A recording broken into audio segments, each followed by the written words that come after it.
রাসূল করিম সাল্লাল্লাহু তাআলা আলাইহি ওয়াসাল্লাম ইরশাদ করেন, কোন মানুষ যদি ফজরের পরে আর মাগরিবের পরে সাইয়্যিদুল ইস্তিগফার পড়ে, সাইয়্যিদুল ইস্তিগফার, আল্লাহর নবী বলেন এই দিন এই রাতে সে মরবে না, এই দিনে আর এই রাতে সে মরবে না, ইল্লা তবে যদি মরে ফাইন্নাহু মিন আহলিল জান্নাহ, সে নিশ্চিতভাবে জান্নাত। তাহলে এবার বলুন তো দেখি, সাইয়্যিদুল ইস্তিগফারটা আমাদের শিখে নেওয়ার কি পরিমাণ জরুরি, আমাদের শিখে নেওয়ার কি পরিমাণ জরুরি, আর ফজরের পরে আর মাগরিবের পরে ইহতিমাম করা কি পরিমাণ জরুরি। আমি এখন 2 ঘন্টা ওয়াজ করলাম, আজকে রাতে মরে গেলাম, নিশ্চিত জান্নাতি। কোন নবীও বলে নাই, আমাদের নবীজিও বলে নাই, লেকিন সাইয়্যিদুল ইস্তিগফার মাগরিবের পরে পড়বা আর এশার ফজরের পরে পড়বা, লাম ইয়ামুত ফি তিলকাল লাইলা, ওই রাতে সে মরবে না, আও ফি যালিকাল ইয়াউম, ওই দিনে সে মরবে না, ইল্লা তবে যদি মরে ফাইন্নাহু মিন আহলিল জান্নাহ, সে নিশ্চিত জান্নাত। রাওয়াহুল বুখারী বাবু সাইয়্যিদুল ইস্তিগফার। আল্লাহুম্মা আনতা রাব্বি লা ইলাহা ইল্লা আনতা খালাকতানি ওয়া আনা আবদুক ওয়া আনা আলা আহদিকা ওয়া ওয়া'দিকা মাসতাতা'তু আউযু বিকা মিন শাররি মা সানা'তু আবুউ লাকা বিনি'মাতিকা আলাইয়া ওয়া আবুউ বিযামবি ফাগফির লি ফাইন্নাহু লা ইয়াগফিরুদ যুনুবা ইল্লা আনতা। যান, হাসতে হাসতে বাড়ি চলে যান, আজকে রাতে যদি মরেন সব জান্নাত। ফাইন্নাহু মিন আহলিল জান্নাহ, সে নিশ্চিত জান্নাত। শিখে নিব তো ইনশাআল্লাহ, সবাই শিখে নেবেন, সাইয়্যিদুল ইস্তিগফার শিখে নেবেন, আল্লাহ আমাদেরকে তৌফিক দান করেন। এরপরে রাসূল করিম সাল্লাল্লাহু তাআলা আলাইহি ওয়াসাল্লাম ইরশাদ করেন, কোন মানুষ যদি 5 ওয়াক্ত নামাজের পরে সুবহানাল্লাহ 33 বার, আলহামদুলিল্লাহ 33 বার, আল্লাহু আকবার 34 বার পড়ে, আল্লাহর নবী বলেন এভাবে হবে 100 বার, 5 নামাজ হবে 500 বার, আর ঘুমাবার সময় পড়বে 100 বার, এভাবে হবে 600 বার, 5 নামাজ হবে 500 বার, ঘুমাবার সময় 100 বার, এভাবে হবে 600 বার। রাসূল করিম সাল্লাল্লাহু তাআলা আলাইহি ওয়াসাল্লাম দুটো হাদিস আমি একসাথে মিলিয়ে দিচ্ছি। 1 নম্বর হাদিস, যাও আল্লাহ তাআলা সবগুলো গুনাহ মাফ করে দিবেন। 2 নম্বর হাদিস, যাও সোজা জান্নাতে চলে যাবে। তাহলে আমি তোমরা মিলিয়ে দিলে তরজমা কি? গুনাহ মাফ করে জান্নাতে দিয়ে দিবেন। তরজমা কি? গুনাহ মাফ করে কি দিয়ে দিবেন?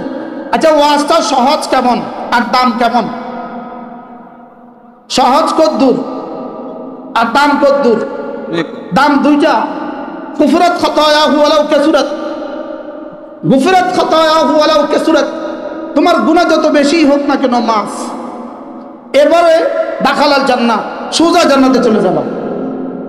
এরপরে রাসূল বলেন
যেমন ধরেন একজনে অনার্সের পর থেকে তার আর ফজর ছুটে না, মাস্টার্সের পর থেকে তার আর এরশাদ ছুটে না। বুঝেন নাই কথা? মাস্টার্সের পর থেকে তার আর কি ছুটে না? এরশাদ ছুটে না। মাস্টার্সের পর থেকে বা অনার্স থার্ড ইয়ারের পর থেকে, অনার্স সেকেন্ড ইয়ারের পর থেকে তার আর তাহাজ্জুদ ছুটে না। আপনি বলুন তো দেখি, বুঝে দেখলে বলুন তো দেখি, কত বছর একটা না তাহাজ্জুদ পড়লে একদিনের ফজরের কাফারা হবে? বুঝতে পারলাম না। সারা জীবনের তাহাজ্জুদ দিয়ে একদিনের ফজরের কাফারা হবে? আবার বলেন, সারা জীবনের তাহাজ্জুদ দিয়ে একদিনের ফজরের কাফারা হবে? তো এখন বাংলাদেশে বাকিওয়ালা নগদলারও ধমকা। কারা কাদেরকে ধমকায় বলেন? বাকিওয়ালা কি? বাকিওয়ালা নগদলারও ধমকা। সারা জীবনের বাকি হয়ে গেছে, এতে নগদলারও ধমকা। এই জন্য আমরাই এক জাতি, বুকে হাত দিয়ে তো আমরা বলতে পারি আমরাই কওমি মাঝাব পড়ুয়ার এক জাতি, আমরাই দেওবন্দিরা এক জাতি। আমরা আলহামদুলিল্লাহ ফজরও পড়ি, তাহাজ্জুদও পড়ি। আলহামদুলিল্লাহ আমাদের ফজর ছোটে না, বলেন আমাদের কি ছোটে না? বলেন। এই জন্য মান সাল্লা সালাতাল ফজর ফাহুয়া ফি জিম্মাতিল্লাহ, ফজর নামাজ যে পড়ে আল্লাহ তাআলার জিম্মাতে সে ঢুকে যায়। এই জন্য আমরা আল্লাহর জিম্মাতে আছি, আলহামদুলিল্লাহ। বলেন আমরা কার জিম্মাতে আছি? বলেন। এই হাদিসের শেষাংশে আছে মান সাল্লা সালাতাল ফজর ফাহুয়া ফি জিম্মাতিল্লাহ, এর শেষাংশে আছে যে আল্লাহর জিম্মাতে অধিকার হরণ করে, যে আল্লাহর জিম্মায় কাউকে খুন করে, যে আল্লাহর জিম্মায় কাউকে আঘাত করে, আল্লাহর জিম্মাতে থাকা কাউকে যদি আঘাত করে আল্লাহ তাআলা তার ঘাড় মটকায় দেয়। এই হাদিসের শেষাংশে আছে, রাওয়াহুল বুখারী। আল্লাহর জিম্মাতে আল্লাহ ওমাই ইয়াতিক মা ফি জিম্মাতিল্লাহ, যে আল্লাহর জিম্মাতে থাকা কারণে যদি আঘাত করে তা আল্লাহ তার ঘাড় মটকায়। এজন্য আমরা কার জিম্মাতে আছি? বলেন কার জিম্মা? আবার আমরা কার জিম্মা? আল্লাহর জিম্মায়। আমরা সরাসরি আল্লাহর জিম্মায়। আমরা কেন আল্লাহর জিম্মায়? আরো কারণ আছে। আল্লাহ তাআলা বলেন শাহিদাল্লাহু আন্নাহু লা ইলাহা ইল্লা হু ওয়াল মালাইকাতু ওয়া উলুল ইলমি কাইমান বিল কিসত লা ইলাহা ইল্লা হুয়াল আজিজুল হাকীম। আল্লাহ তাআলা বলেন আমি হলাম বাদী। আমি হলাম কি? আল্লাহ হলেন বাদী। পৃথিবীর সমস্ত কুফফার হলো বিবাদী, সমস্ত কুফফার হলো বিবাদী। আর মামলাটা হলো লা ইলাহা ইল্লাল্লাহ। লা ইলাহা ইল্লাল্লাহ হলো কি? মামলা। বলেন মামলা কি? লা ইলাহা ইল্লাল্লাহ, এটা হলো দাবি। লা ইলাহা ইল্লাল্লাহ হলো কি? দাবি। মুকদ্দমা হলো লা ইলাহা ইল্লাল্লাহ। আর বাদী কে? আল্লাহ স্বয়ং বাদী। এবার বিবাদী কে?